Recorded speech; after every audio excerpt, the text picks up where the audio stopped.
आपको पता है भारत में एक ऐसा शिवलिंग है जो जमीन के ऊपर नहीं बल्कि जमीन के नीचे है, और यह दुनिया का एकमात्र ऐसा शिवलिंग है जो सिर्फ शिव का नहीं बल्कि त्रिदेव यानी ब्रह्मा, विष्णु और महेश का साक्षी है। ब्रह्मगिरी पर्वत की गोद में बसा एक ऐसा स्थान जो बाहर से देखने पर एक प्राचीन शिव मंदिर लगता है, काले पत्थरों से बना, शांत और गंभीर। लेकिन जैसे ही आप इसके इतिहास और रहस्यों में उतरते हैं, आपको एहसास होगा कि यहाँ का यह मंदिर शिव के बाकी धामों से बिल्कुल अलग है। लेकिन सवाल उठता है, आखिर ऐसा क्यों? महाराष्ट्र के नासिक जिले में बसा त्र्यंबकेश्वर ज्योतिर्लिंग, जहां शिव 3 नेत्रों वाले त्र्यंबकेश्वर रूप में विराजमान है। यानी कि इस शिवलिंग में आपको शिव जी के साथ साथ ब्रह्मा और विष्णु जी के भी दर्शन होते हैं। लेकिन खास बात यह नहीं, खास तो यहाँ के रहस्य हैं जो आपको भी चौंका कर रख देंगे। यहाँ सबसे खास है गोदावरी नदी, जिसे दक्षिण की गंगा भी कहा जाता है।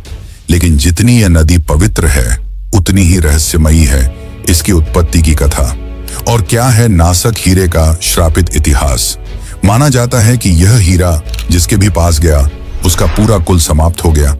आखिर क्या है इस श्रापित हीरे का रहस्य, और अभी यह कहाँ है? और क्या है कुशावर्त कुंड का रहस्य, जिसमें स्नान मात्र से सारे पाप धुल जाते हैं? और फिर आता है गुप्त गुफा, जिसमें आम लोगों को जाने की सख्त मनाही है। आखिर क्या है उस गुफा के अंदर? और क्या है काल सर्प दोष और नारायण बलि की कहानी? यह मंदिर केवल एक मंदिर नहीं बल्कि इतिहास और रहस्यों का ऐसा संगम है जिसकी कहानी जानकर आप भी हैरान रह जाएंगे। तो चलिए जानते हैं त्र्यंबकेश्वर ज्योतिर्लिंग की असली कहानी। लेकिन उससे पहले अगर आपको वीडियो अच्छी लगे तो कमेंट में हर हर महादेव जरूर लिखें।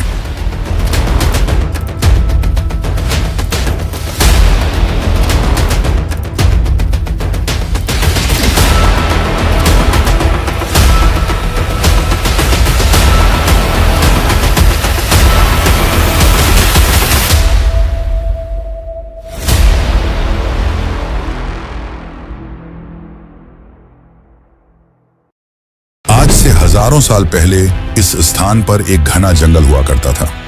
ब्रह्मगिरी पर्वत के आसपास का यह क्षेत्र महान ऋषि मुनियों की तपोभूमि माना जाता था, और यहीं गौतम ऋषि भी अपनी पत्नी अहिल्या के साथ निवास किया करते थे। वे साधारण जीवन जीते थे, वनों में निवास करते थे और वहां हर किसी की मदद करते थे। लेकिन एक समय इस क्षेत्र में भारी अकाल पड़ा और धरती सूखने लगी।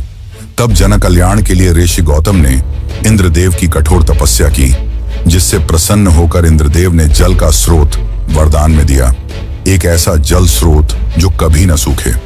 इस जल स्रोत की मदद से ऋषि गौतम ने आसपास के सभी लोगों की सहायता की, जिससे ऋषि गौतम के चर्चे चारों ओर होने लगे।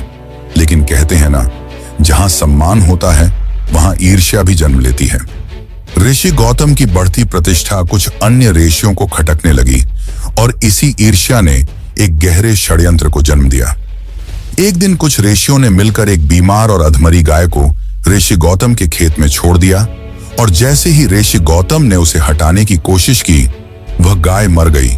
और इसी बात को आधार बनाकर उन पर गोहत्या का झूठा आरोप लगाया गया, जो उस युग में सबसे बड़ा पाप माना जाता था।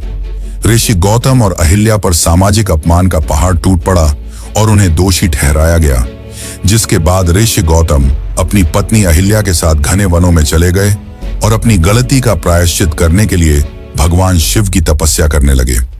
अंततः उनकी भक्ति से प्रसन्न होकर भगवान शिव प्रकट हुए और उन्होंने कहा, ऋषि गौतम, आप निर्दोष हैं और यह पूरा प्रसंग ईर्ष्या से रचा गया षड्यंत्र था, इसलिए आपको गोहत्या का कोई पाप नहीं लगा है। इसके बाद ऋषि गौतम के मन को शांति मिली और साथ ही भगवान शिव ने उन्हें वरदान मांगने को कहा। तब ऋषि गौतम ने न अपने अपमान का बदला मांगा और न ही किसी को दंड देने की इच्छा रखी। उन्होंने शांत स्वर में कहा, हे प्रभु, ये जैसे भी हैं मेरे ही लोग हैं, और अभी मेरी यह धरती अकाल से तड़प रही है। मेरी आपसे विनती है कि कृपया गंगा जी को इस धरती पर अवतरित करें ताकि जन कल्याण हो सके। भगवान शिव अत्यंत प्रसन्न हुए और गंगा को गोदावरी के रूप में यहाँ प्रकट होने का वरदान दिया, जिस कारण यहाँ की गोदावरी को आज दक्षिण की गंगा कहा जाता है। लेकिन कहानी यहीं समाप्त नहीं होती। गंगा तो गोदावरी के रूप में यहाँ अवतरित हुई, पर उनकी भी एक मांग थी कि वे शिव जी के बिना यहाँ निवास नहीं करेंगी, जिसके पश्चात शिव जी ने भी यहाँ निवास किया और इस प्रकार यहाँ एक ज्योतिर्लिंग प्रकट हुआ और आज हम इस क्षेत्र को त्र्यंबकेश्वर के नाम से जानते हैं।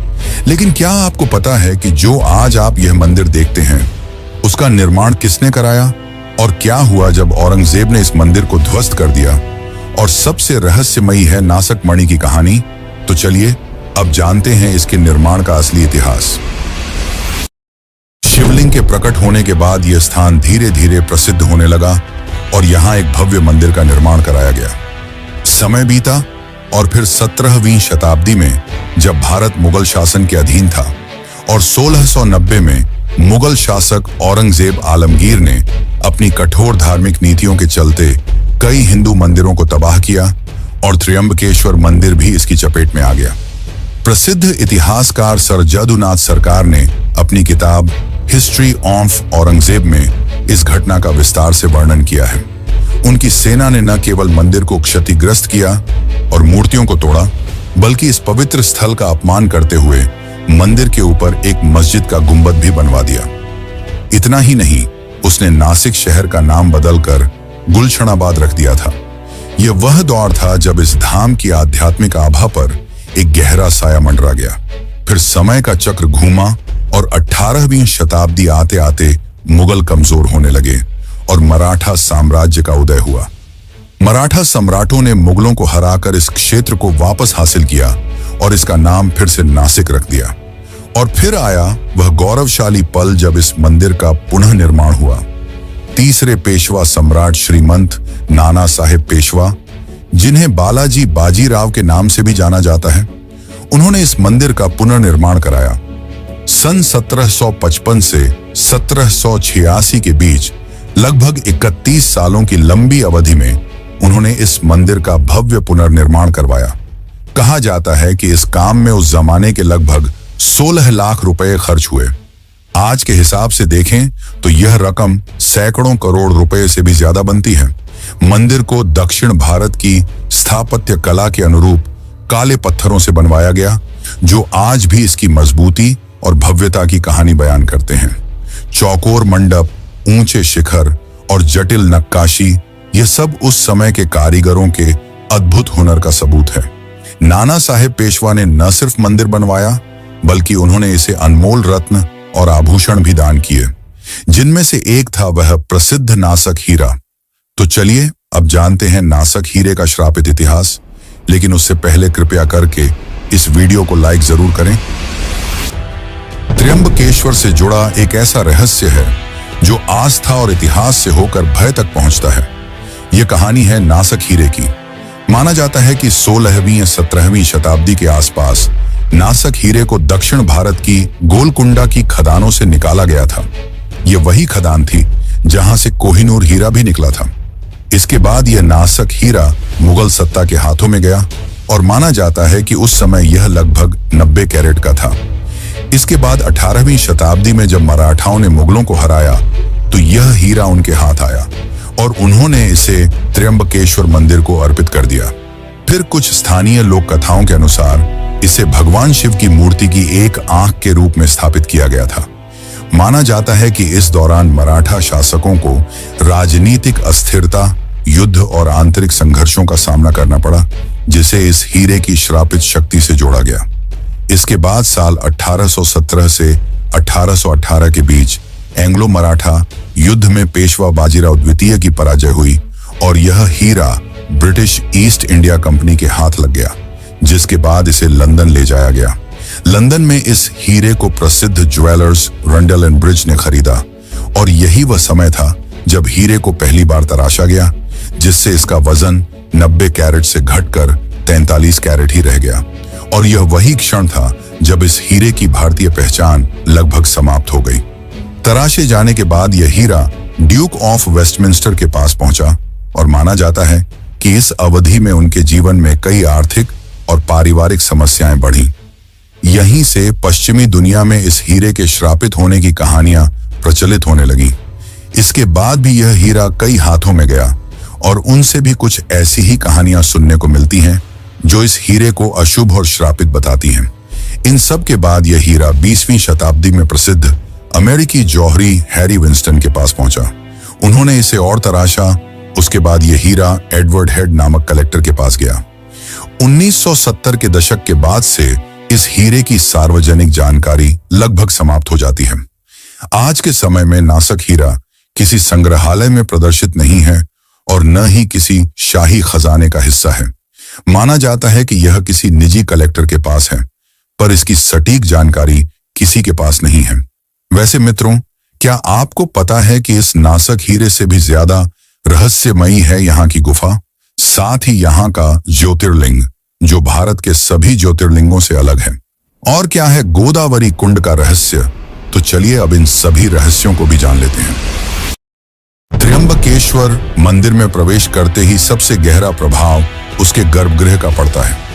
जो भी भक्त इसके दर्शन करता है उसे सबसे पहले एक बात अचंभित करती है। यहाँ शिवलिंग भूमि के ऊपर नहीं बल्कि भूमि के नीचे स्थित है। जब भक्त गर्भगृह में शिवलिंग के दर्शन करते हैं तो उन्हें ध्यान से देखने पर 3 सूक्ष्म लिंग स्पष्ट रूप से दिखते हैं। इन्हीं 3 लिंगों को त्रिदेव, ब्रह्मा, विष्णु और महेश का प्रतीक माना जाता है। यही कारण है कि त्र्यंबकेश्वर को त्रिमुखी ज्योतिर्लिंग कहा जाता है। भारत के 12 ज्योतिर्लिंगों में यह एकमात्र ऐसा स्थान है जहां शिव एक साथ सृष्टि, संरक्षण और संहार तीनों शक्तियों का प्रतिनिधित्व करते हैं। यही कारण है कि यहाँ दर्शन को केवल एक धार्मिक क्रिया नहीं बल्कि एक गहरे दार्शनिक अनुभव के रूप में देखा जाता है। इस शिवलिंग की एक और अनोखी विशेषता है निरंतर जल प्रवाह। त्र्यंबकेश्वर का ज्योतिर्लिंग हमेशा जल में डूबा रहता है। गर्भगृह में लगातार जल बहता रहता है, मानो शिव स्वयं अभिषेक की अवस्था में हो। यह जल कभी सूखता नहीं और इसे भगवान शिव की निरंतर उपस्थिति और कृपा का प्रतीक माना जाता है।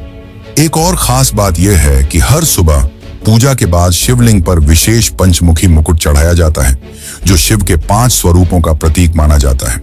वैसे त्र्यंबकेश्वर की पवित्रता केवल मंदिर के गर्भगृह तक सीमित नहीं है। यहाँ की वास्तविक आत्मा तो उस स्थान को माना जाता है जहां से गोदावरी नदी का उद्गम हुआ था, और वह है कुशावर्त कुंड। मंदिर परिसर से कुछ ही दूरी पर स्थित यह कुंड देखने में भले ही शांत और साधारण लगे, लेकिन इसके पीछे छिपी कथा त्र्यंबकेश्वर के रहस्य को और भी गहरा कर देती है। पौराणिक मान्यताओं के अनुसार गोदावरी नदी पहले स्थिर नहीं रहती थी। वह ब्रह्मगिरी पर्वत से प्रकट होकर बार बार लुप्त हो जाया करती थी, जिससे ऋषि मुनियों और स्थानीय लोगों को भारी कष्ट होता था। तब ऋषि गौतम ने अपनी तपस्या और साधना के बल पर एक प्रतीकात्मक उपाय किया। उन्होंने कुशा यानी पवित्र घास का उपयोग करके गोदावरी के प्रवाह को बांध दिया ताकि वह इस स्थान को छोड़कर न जाए। यही कारण है कि इस कुंड को कुशावर्त कहा गया, वह स्थान जहां गोदावरी को स्थायित्व मिला। माना जाता है कि कुशावर्त कुंड में स्नान करने से मनुष्य के पापों का क्षय होता है और आत्मिक शुद्धि प्राप्त होती है। विशेष रूप से कुंभ मेले के दौरान इस कुंड का महत्व और भी बढ़ जाता है। जब नासिक में सिंहस्थ कुंभ का आयोजन होता है तब सबसे पहले शैव संप्रदाय के अखाड़े यहीं स्नान करते हैं। साथ ही लाखों श्रद्धालु यहाँ स्नान करते हैं, इस विश्वास के साथ कि गोदावरी की एक बूंद भी जीवन को पवित्र बना सकती है। लेकिन त्र्यंबकेश्वर की परंपराएं केवल तप और स्नान तक सीमित नहीं है। यहाँ शिव का वैभव और राजसी स्वरूप भी उतनी ही गहराई से प्रकट होता है, और इसका सबसे भव्य उदाहरण है शाही सवारी। ये कोई साधारण यात्रा नहीं बल्कि भगवान शिव के राज्य अभिषेक जैसा दिव्य दृश्य होता है। विशेष अवसरों पर त्र्यंबकेश्वर महाराज के पंचमुखी स्वर्ण मुखौटे को एक सुसज्जित पालकी में विराजमान किया जाता है और पूरे नगर में उनकी यात्रा निकाली जाती है। इसके बाद पंचमुखी मुखौटे को वापस मंदिर लाया जाता है और भगवान शिव को हीरे जड़ित स्वर्ण मुकुट धारण कराया जाता है। कुशावर्त कुंड की शांति और शाही सवारी की भव्यता दोनों मिलकर त्र्यंबकेश्वर को एक ऐसा धाम बना देते हैं जहां तपस्या और वैभव दोनों एक साथ अस्तित्व में हैं। पर इसका रहस्य यहीं समाप्त नहीं होता। त्र्यंबकेश्वर के रहस्यों की परतें जितनी गहरी हैं उतनी ही शांत भी। मंदिर की भीड़ और भव्यता से थोड़ा दूर ब्रह्मगिरी पर्वत की गोद में छिपा है एक ऐसा स्थान जिसके बारे में बहुत कम लोग जानते हैं, गुप्त गुफा। कहा जाता है कि यही वह स्थान है जहां महर्षि गौतम ने वर्षों तक कठोर तपस्या की थी। ये गुफा कोई सामान्य प्राकृतिक संरचना नहीं मानी जाती, बल्कि इसे त्र्यंबकेश्वर की आध्यात्मिक ऊर्जा का मूल स्रोत कहा जाता है। लोक मान्यताओं और पुरानी परंपराओं के अनुसार इस गुफा तक पहुंचने का मार्ग मंदिर परिसर से होकर जाता है, लेकिन यह मार्ग आम श्रद्धालुओं के लिए खुला नहीं है। केवल विशेष अनुमति के बाद ही यहां प्रवेश दिया जाता है। यही प्रतिबंध इस गुफा को और भी रहस्यमय बना देता है। सवाल उठता है, अगर यह केवल एक साधारण गुफा होती तो इसे सदियों से आम लोगों से दूर क्यों रखा जाता? कहा जाता है कि इस गुफा में वातावरण असामान्य रूप से शांत होता है। साधु संतों की मान्यता है कि यहाँ ध्यान लगाने से मन जल्दी स्थिर हो जाता है और चेतना एक अलग स्तर पर पहुंचती है। कई कथाओं में उल्लेख मिलता है कि इस स्थान पर साधना करने वाले आराशियों और योगियों ने अलौकिक अनुभूतियां प्राप्त की। इस गुफा के भीतर भगवान शिव को समर्पित एक छोटा मंदिर और पास ही बहता हुआ जल स्रोत भी बताया जाता है। माना जाता है कि यह जल अत्यंत पवित्र है और इसका संबंध सीधे ब्रह्मगिरी पर्वत की आंतरिक जलधाराओं से है। यही जल आगे चलकर त्र्यंबकेश्वर के सबसे अनोखे रहस्य आकाशगंगा से जुड़ता है। आकाशगंगा नाम सुनते ही एक दिव्य छवि मन में उभरती है और त्र्यंबकेश्वर की आकाशगंगा वास्तव में वैसी ही मानी जाती है। यह कोई प्रतीकात्मक नाम नहीं, बल्कि एक वास्तविक जलधारा है जो ब्रह्मगिरी पर्वत की ऊंचाई से निकलकर मंदिर तक पहुंचती है। यह जलधारा पहले मंदिर की छत तक आती है और फिर एक विशेष व्यवस्था के माध्यम से सीधे गर्भगृह में प्रवाहित होती है।